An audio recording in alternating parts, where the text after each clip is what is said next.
स्वस्थ सिद्धांत प्रसारण में आपका स्वागत है। परमेश्वर पिता की स्तुति हो कि इस कार्यक्रम के द्वारा हम लगातार अपने जीवन में पवित्र शास्त्र बाइबल से सुधारने वाली शिक्षा को ग्रहण कर पा रहे हैं। बीते 9 सप्ताह से हमारे मनन का विषय रहा है नेतृत्व करना, अगुवाई करने के ऊपर। और मैंने अगुवाई या लीडरशिप इस विषय पर सब कुछ तो नहीं बोल पाया हूं, लेकिन फिर भी पवित्र शास्त्र बाइबल का आधार लेकर के और बाइबल के दृष्टिकोण से रख करके बहुत सारी बातें आप लोगों के साथ में बांटा है। मैं आशा करता हूं कि इस बाइबल अध्ययन माला के द्वारा आपको लगातार सहायता मिल रही है और आप प्रभु में और विश्वास में बढ़ते जा रहे हैं। हम सीख रहे हैं अगुवाई कैसे ना करें, हाउ नॉट टू लीड, और अब तक हमने इस विषय को लेकर के 9 पार्ट सीख चुके हैं। Lesson number 1 was do not lust for leadership. पहला पार्ट था अगुआ होने की लालसा न करें। Lesson number 2 do not rely on your skill. दूसरा पार्ट था अपने कौशल पर भरोसा न रखें। Lesson number 3 do not exploit people. तीसरा पार्ट था लोगों का शोषण न करें। Lesson number 4 do not promote yourself. चौथा पार्ट था अपने आप को बढ़ावा न दें। Lesson number 5 do not show partiality. पांचवा पार्ट था पक्षपात न करें। Lesson number 6 do not go after money. छठवां पार्ट था धन की अभिलाषा न करें। Lesson number 7 do not be a loner. सातवां पार्ट था अकेले ही सब कुछ न करें। Lesson number 8 do not burn yourself out. आठवां पार्ट था अपने आप को श्रांत न करें। Last week we studied lesson number 9 and that was do not neglect your personal life. पिछले सप्ताह हम लोगों ने 9वां पार्ट सीखा था और वो था अपने निजी जीवन की उपेक्षा न करें। Today we are going to conclude these talks by lesson number 10. आज 10वें पाठ के द्वारा इस श्रृंखला को हम समाप्त करने जा रहे हैं। How not to lead. अगुवाई कैसे न करें। Lesson number 10 Do not delay preparing next liners. 10वां पाठ अगली पंक्ति की तैयारी में देरी न करें। इसे फिर कहता हूं, How not to lead. अगुवाई कैसे न करें। Do not delay preparing next liners. अगली पंक्ति की तैयारी में देरी न करें। कुछ सूक्तियां हैं जो मैं पढ़ करके आप लोगों को सुनाना चाहता हूं। He who leads without leading others to lead is no leader. जो व्यक्ति ऐसी अगुवाई करता हो जो नए अगुओं को तैयार नहीं करती, तो वह व्यक्ति अगुआ नहीं है। दूसरा, without a successor there is no success. यदि उत्तराधिकारी न हो तो कोई सफलता नहीं मिली। यूं तो बहुत सारे उदाहरण हैं ऐसे लोगों के बाइबल में जिन्होंने अगुओं को तैयार किया, नई पीढ़ी को तैयार किया, अपने बाद किसके हाथ में काम सौंपने वाले हैं उनको तैयार किया। लेकिन मुझको प्रभु यीशु ख्रिस्त इस बात में सबसे अलग हट करके लगते हैं, और इसीलिए आज मैं प्रभु यीशु ख्रिस्त के जीवन से ही आज के अध्ययन को आरंभ करना चाहता हूं। प्रभु यीशु अपने जीवन में बहुत सारे सहायकों से घिरे रहते थे। अब एक देखिए, उनका एक बहुत बाहर का घेरा होता था और उस घेरे में बहुत सारे शिष्य थे, असंख्य शिक्षक शिष्य थे उनके। फिर उसके बाद मैं देखता हूं एक बाहर का घेरा। पहला वाला एकदम बाहर का घेरा था और बहुत सारे शिष्य। अब बाहर का घेरा है जिसमें मैं 70 शिष्यों को देखता हूं। आप जानते इनको 2-2 करके प्रभु यीशु ने भेजा था। अब उसके बाद में अंदर का एक घेरा दिखता है जिसमें 12 शिष्य हैं, और 12 शिष्यों को लेकर के प्रभु यीशु अपनी सेवकाई के दौरान, ये 3-3.5 बरस की जो सेवा हुई उस दौरान उनको लेकर चलते थे। लेकिन इस भीतरी घेरे के अंदर एक और घेरा था जिसे मैं कहना चाहूंगा एकदम अंदर वाला घेरा, और इसमें केवल 3 शिष्य पाए जाते हैं। आप इनका नाम बता सकते हैं, पतरस, याकूब और यूहन्ना। जी हां, तो प्रभु यीशु इन 3 शिष्यों को लेकर के इनका खास प्रशिक्षण किया करते थे। खास खास मौकों पर ये 3 हमेशा साथ में रहते थे। आप याद कर सकते हैं जिस पर्वत पर प्रभु यीशु गए थे, जहां पर उनका रूप परिवर्तित हो गया था, वहां पर जो 3 शिष्य थे वो यही वाले थे, पतरस, याकूब और यूहन्ना। गतसमनी के बाग में भी आप देखते हैं कि शिष्य आए, कुछ दूरी पर रुके, लेकिन इन 3 शिष्यों को लेकर के वो आगे बढ़ते हैं अपने लिए प्रार्थना करवाने के लिए। वो कौन है? तो यही 3 है, पतरस, याकूब और यूहन्ना। हर खास मौकों पर आप पाएंगे कि 12 शिष्य थे, लेकिन ये 3 शिष्य जो हैं ये एकदम पास थे, मानो इनको कोई खास ट्रेनिंग देना चाहते थे प्रभु जी। अगर आप गलातियों की पुस्तक देखें, उसके 2 अध्याय और उसके 9वें वचन में, तो इन तीनों के बारे में एक खास शब्द लिखा है। और जब उन्होंने उस अनुग्रह को जो मुझे मिला था जान लिया, तो याकूब और पतरस और यूहन्ना ने जो कलीसिया के खंबे समझे जाते थे। अब आप समझ सकते हैं कि प्रभु यीशु ने ये 4 घेरों में, एकदम बाहर का, फिर थोड़ा अंदर और एकदम करीब का जो घेरा है, ये 3 लोगों को किस लिए उन्होंने प्रशिक्षण दिया? ये कलीसिया के खंबे बन गए थे। प्रभु यीशु ने इन तीनों को अपनी सेवकाई के आरंभ से ही चुन लिया था। यदि आप मत्ती रचित सुसमाचार के 4 अध्याय के 17वें वचन से आगे देखें, पहले प्रभु यीशु का उसमें लिखा है बपतिस्मा हुआ, फिर उसकी परीक्षा हुई, और उसके बाद में जब सेवा आरंभ हो गई, तब पहले ही वचन के बाद में लिखा है उसने अपने लिए चेलों को चुना, जिनमें ये 3 चेले थे। अब इन तीनों में भी देखिए, तीनों बराबरी के नजर आ रहे थे, लेकिन फिर भी प्रभु यीशु की नजरों ने उन तीनों में से किसी एक को और पकड़ लिया, यानी कि 3 में से भी उठा करके किसी एक को आगे बढ़ा रहे हैं। और वो कौन है? जी हां, पतरस है। चारों सुसमाचार में इन प्रेरितों की सूची मिलती है, और एक बहुत ही रोचक बात मुझको लगती है कि जब ये सूची आरंभ होती है तो किस तरीके से आरंभ होती है। यदि आप गौर करें तो वहां पर आपको इस प्रकार से मिलेगा, इन 12 प्रेरितों के नाम ये हैं। मैं मत्ती के 10वें अध्याय की सूची बता रहा हूं। इन 12 प्रेरितों के नाम ये हैं। पहला शिमोन, और उसके बाद में सारे लोगों की नाम की सूची लगी हुई है। पहला शिमोन, और इस प्रकार से कह करके उसको एक खास दर्जा भी दिया जा रहा है कि 12 में उसको चुना गया और उसको पहला स्थान भी दिया गया। वो पतरस ही था जिससे प्रभु यीशु ने, मत्ती रचित सुसमाचार उसके 16वें अध्याय में आइएगा, उसको एक खास चाबी मिली थी। 16वें अध्याय के 19वें वचन में लिखा है, यीशु ने कहा, पतरस, मैं तुझे स्वर्ग की राज्य के कुंजियां दूंगा। एक खास जिम्मेदारी उसको दे रहा है, उसको एक खास काम के लिए तैयार कर रहा है, बोल करके दे रहा है कि स्वर्ग राज्य की कुंजियां तेरे पास में होंगी। उसी तरह से लूका के, अगर आप 22वें अध्याय में आएंगे और उसके 32वें वचन में देखें, यहां पर भी लिखा हुआ है, प्रभु यीशु पतरस से कह रहे हैं, जब तू फिरे तो अपने भाइयों को स्थिर करना। यह बहुत बड़ी जिम्मेदारी का काम प्रभु यीशु पतरस को दे रहे हैं। जब तू फिरे, कहने का मतलब प्रभु यीशु जानते थे कि कुछ समय लगेगा, लेकिन जब तू फिरेगा तो ध्यान रखना, अपने भाइयों को तुझको संभालना है, उनको तुझको स्थिर करना है। पतरस को प्रभु यीशु ने यूहन्ना के 21वें अध्याय में, आइए उस अंतिम अध्याय में, प्रभु यीशु ने 3 बार उससे यह प्रश्न पूछा कि क्या तू मुझसे प्रेम करता है, और उसके हां कहने पर उसको 3 प्रकार के काम सौंपता है। मेरे मेमनों को चरा, मेरे भेड़ों की रखवाली कर, और मेरे भेड़ों को चरा। इस प्रकार से खास खास काम प्रभु यीशु ने जिम्मेदारी का पतरस के हाथों में सौंपा।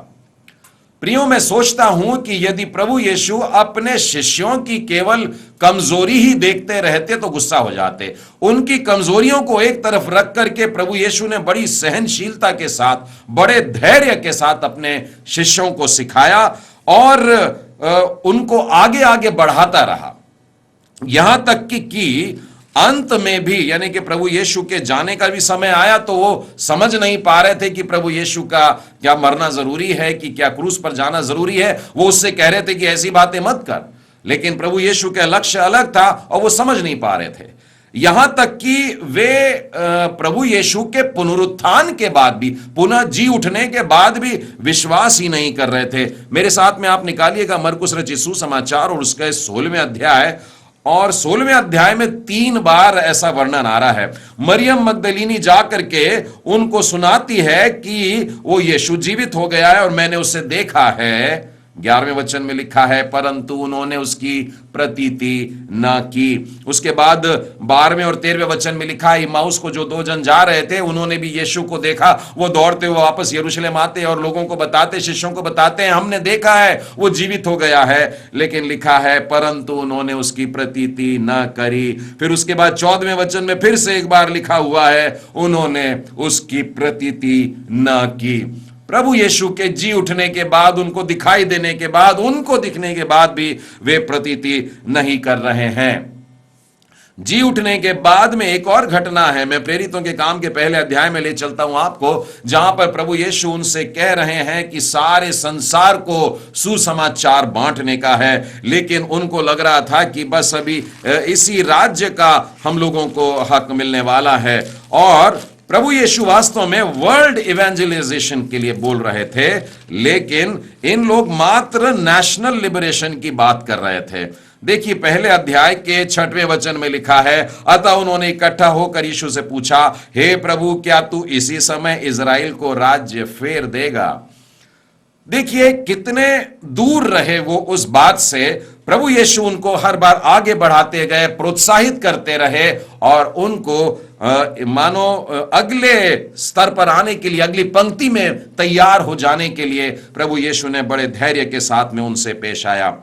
इतने सारे उदाहरण दे करके जो प्रभु यीशु ने अपने शिष्यों के साथ में किया, प्रियो, मैं आप अगुओं को यह बात कहना चाहता हूं कि आपके बाद वाली पंक्ति आपकी नजर में शायद परिपूर्ण नहीं लग रही है, शायद अधूरे लग रहे हैं, शायद परिपक्व नहीं हुए, और आपको लग रहा है कि इनको बाद में सिखाऊंगा। इन उदाहरणों के बाद में अब आपको जान गए होंगे, आपको समझ में आ गया है प्रभु यीशु ने देरी नहीं की, इसलिए हम भी देरी ना करें और अपनी अगली पंक्ति बनाने में तत्पर हो जाएं, तैयार हो जाएं। और चाहे आपके साथी, आपके शिष्य, आपके अनुयायी जैसे हों, उनको प्रशिक्षण देना शुरू कर दें। लोग तब उन्नति करते हैं जब उन पर भरोसा किया जाता है। आप अपने शिष्यों पर भरोसा करिए, उनको कुछ काम सौंपिए और फिर देखिए कि वो कैसे बढ़ने लगते हैं। प्रभु यीशु को मैं देखता हूं, जब उन्होंने शिमोन के नाम को बदल करके पतरस में रख दिया। शिमोन शब्द का अर्थ क्या होता है? घास का तिनका, जो हवा लगे तो उड़ जाए। लेकिन यीशु ने उसका नाम रख दिया पतरस। पतरस मतलब चट्टान, जो तूफान में भी स्थिर रहे। इस प्रकार से उसको प्रोत्साहित करता है। प्रियो, हमें भी चाहिए कि हम भी इस तरीके की बातों को अपनाएं। मैं यूहन्ना के जीवन से देखता हूं, मरकुस रचित सुसमाचार के 10वें अध्याय में आपको एक घटना मिलेगी, जब यीशु के पास आकर वो जाहिर करता है अपनी इच्छा की, प्रभु जी तेरी राजगद्दी के दाएं बाएं हम दोनों भाइयों को बैठा देना।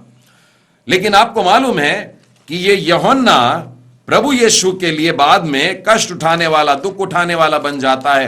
प्रकाशित वाक्य के पहले अध्याय के 9वें वचन में लिखा है, मैं यूहन्ना जो तुम्हारा भाई और यीशु के क्लेश और राज्य और धीरज में तुम्हारा सहभागी हूं। प्रभु यीशु मसीह के कारण अब क्लेश उठाने को तैयार है, दुख और दर्द सहने को भी तैयार हो जाता है।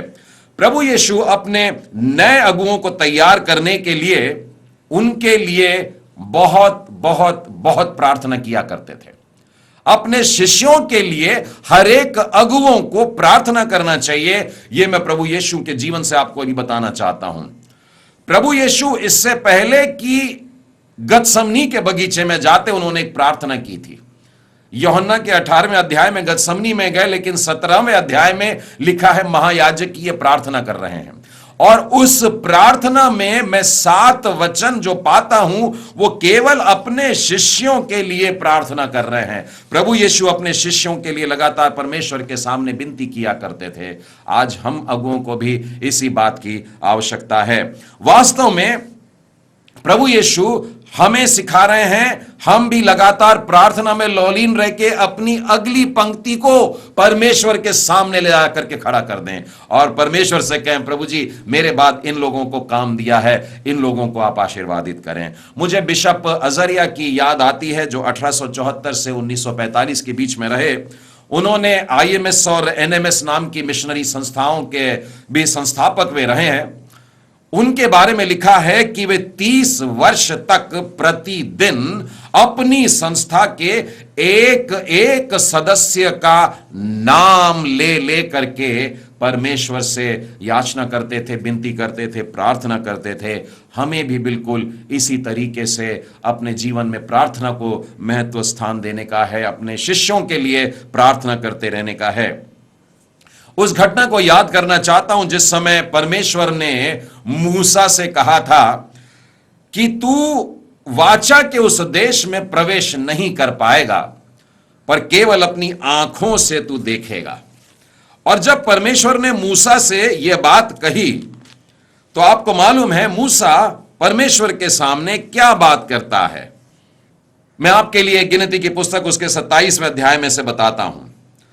फिर यहोवा ने मूसा से कहा, इस अबारीम नामक पर्वत के ऊपर चढ़ करके उस देश को देख ले जो मैं इजराइलियों को देने पर हूं, और जब तू उसे देख लेगा तब अपने भाई हारून के समान तू भी अपने लोगों में जा मिलेगा। तू नहीं जाएगा यरदन पार, यहां से ऊपर से चढ़ करके उस हरे भरे देश को देख ले। और मूसा ने यहोवा से कहा, देखिए क्या कहता है, यहोवा जो सारी प्राणियों की आत्माओं का परमेश्वर है वह इस मंडली के लोगों के ऊपर किसी पुरुष को नियुक्त कर दे। प्रभु जी तू मुझको रोक रहा है। वो वहां पे रोना धोना नहीं कर रहा है कि मुझे क्यों नहीं जाने दिया, वो गिना नहीं रहा है मैंने तेरे लिए कैसे बड़े बड़े काम किए, परंतु वो अपने रिटायरमेंट को, अपने कार्य की समाप्ति को बड़े खुशी से स्वीकार किया, बड़ी नम्रता से स्वीकार किया और परमेश्वर से प्रार्थना करता है कि मेरे बाद इस प्रजा की रखवाली के लिए एक अगुवे को तू बना दे। तब 18वें वचन में लिखा है, यहोवा ने मूसा से कहा, तू नून के पुत्र यहोशू को लेकर उस पर हाथ रख, वह ऐसा पुरुष है जिसमें मेरा आत्मा बसा है।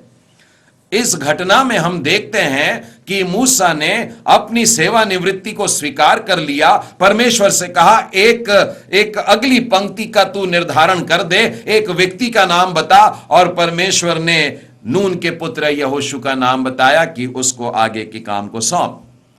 प्रियो, मूसा ने नून के पुत्र यहोशू को कब चुना था आपको मालूम है? यदि आप निर्गमन की पुस्तक के 24वें अध्याय में जाकर के देखेंगे, जहां पर मूसा पहाड़ पर चढ़ रहा था और परमेश्वर उसको मिलाप वाले तंबू का नक्शा देने वाला था, उस समय में भी यहोशू साथ साथ पहाड़ में गया। हालांकि बहुत आगे तक नहीं गया, पीछे रुक करके मूसा आगे जाकर परमेश्वर से बात करता है। मैं कहना यह चाहता हूं, उसने अंतिम मौके के लिए नहीं रुका, उस अंतिम समय के लिए नहीं रुका, उस मुसीबत के मौके के लिए नहीं रुका कि मेरा उत्तराधिकारी कौन रहेगा, लेकिन पहले से उसने उत्तराधिकारी को चुन लिया। परमेश्वर के मना किए जाने के बाद में मूसा ने यहोशू को चुना ऐसा नहीं है, परंतु बहुत पहले उसने यह चुनाव कर लिया था। एक और उदाहरण आपको बताना चाहता हूं, पहला राजा उसके 19वें अध्याय में आइए। एलिया ने एलीशा को अपने बाद चुना था। अगर आप 19वें अध्याय के 19वें वचन में देखें तो एलिया जब जा रहा था तो खेत के पास से जा रहा था, उसने वहां पर देखा कि 12 जोड़ी बैल लेकर के कोई खेत जोत रहा है और वो खुद 12वीं जोड़ी में होकर के जुत गया और वो उसके पास जाता है एलिया और अपनी चादर एलीशा के ऊपर डाल देता है। कहने का मतलब मेरे बाद काम तू करने वाला है, यह बात उसके ऊपर उसने स्पष्ट कर दिया था, पहले से चुन लिया। लेकिन वास्तव में बहुत बाद में, इसके बाद भी एलिया के काम चलते रहे। और यदि आप दूसरा राजा उसके दूसरे अध्याय के 13वें वचन में आएंगे, जब एलीशा उसके पीछे पीछे पीछे पीछे चलता ही जा रहा है, तब एक स्थान पर पहुंचे जहां पर एक अग्निमय रथ आता है और एलिया उसमें चढ़ करके चला जाता है और अपनी चादर उसके लिए देता है और वो चादर ऊपर से एलीशा के ऊपर आती है। हे प्रियो, इस बात को ध्यान रखें, अपने कार्य के बाद आपका कार्य कौन जारी रखेगा? उस अगली पंक्ति को तैयार करना है। और आज का पाठ हमसे यही कह रहा है, अगली पंक्ति की तैयारी में देरी ना करें। एलीशा को चुन लिया गया, बहुत पहले चुन लिया गया, लेकिन एलिया ने अपनी चादर बाद में ऊपर से उसके ऊपर भी डाल दी थी। पौलुस प्रेरित के जीवन से भी बताना चाहूंगा, जिन्होंने तीमुथियुस को और तीतुस को अपने बाद सेवकाई जारी रखने के लिए चुना था। मैं आपको प्रेरितों के काम और उसके 16वें अध्याय में लेकर के चलना चाहता हूं। उसके आरंभ के 3 वचन बताएंगे कि उन्होंने कैसे करके इसको चुना। फिर वे दिर्बा और लुस्त्रा में आए और वहां तीमुथियुस नाम का एक चेला था और पौलुस की इच्छा थी कि वो उसके साथ चले।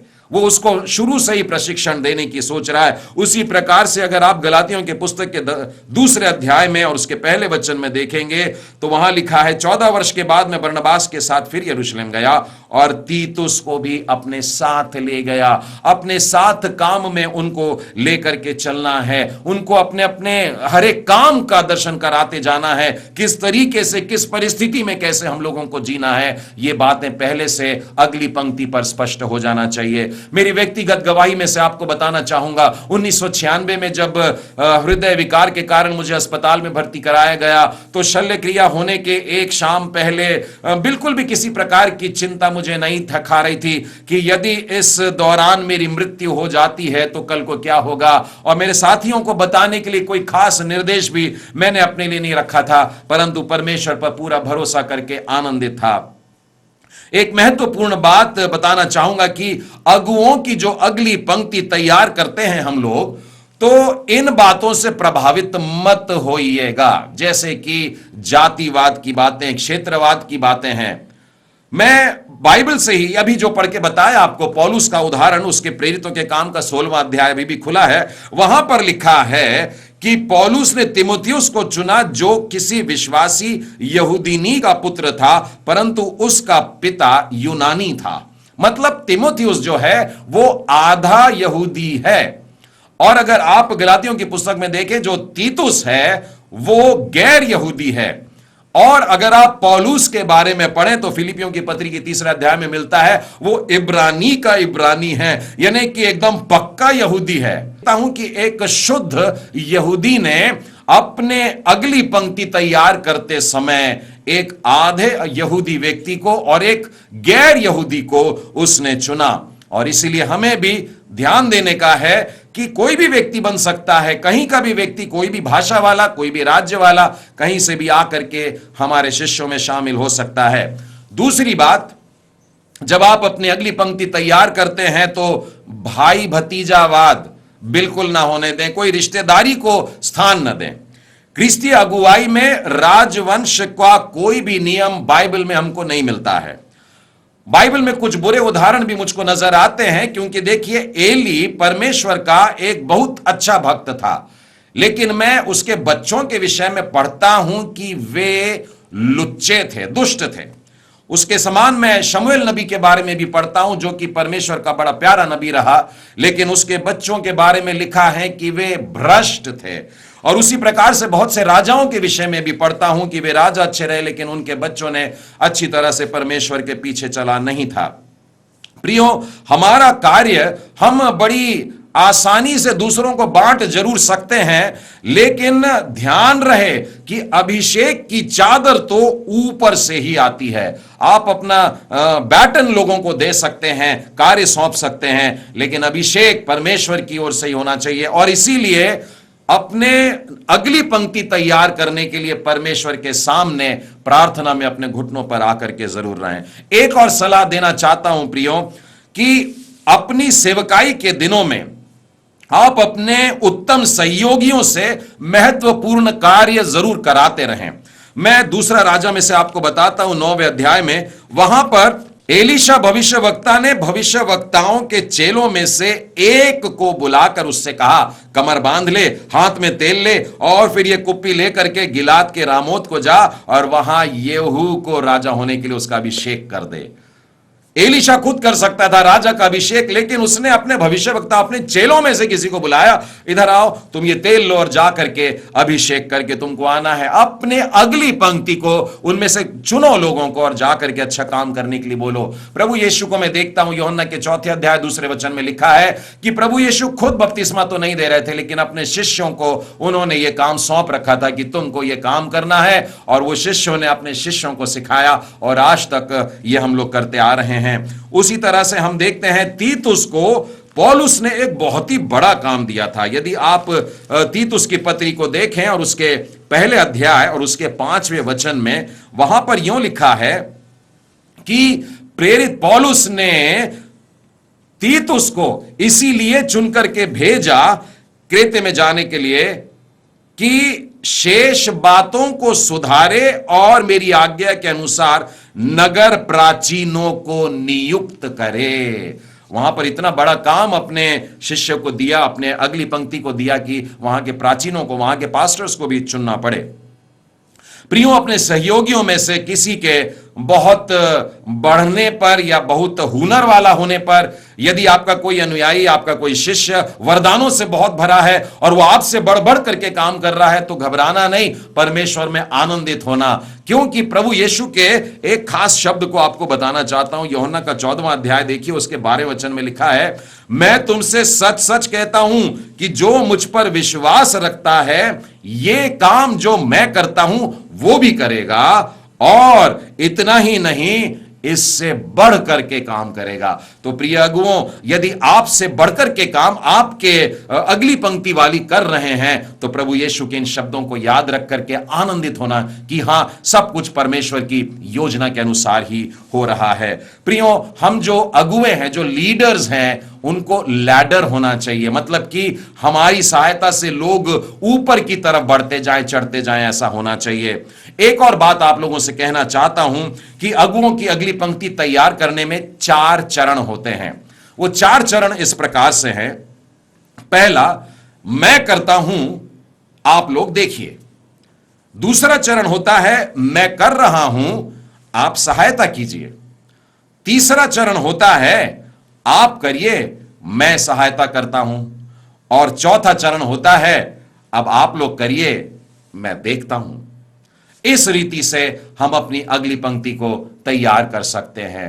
हाउ नॉट टू लीड, अगुवाई कैसे न करें। Do not delay preparing next liners, अगली पंक्ति की तैयारी में देरी न करें। परमेश्वर पिता आप सबों को बहुत आशीष दे।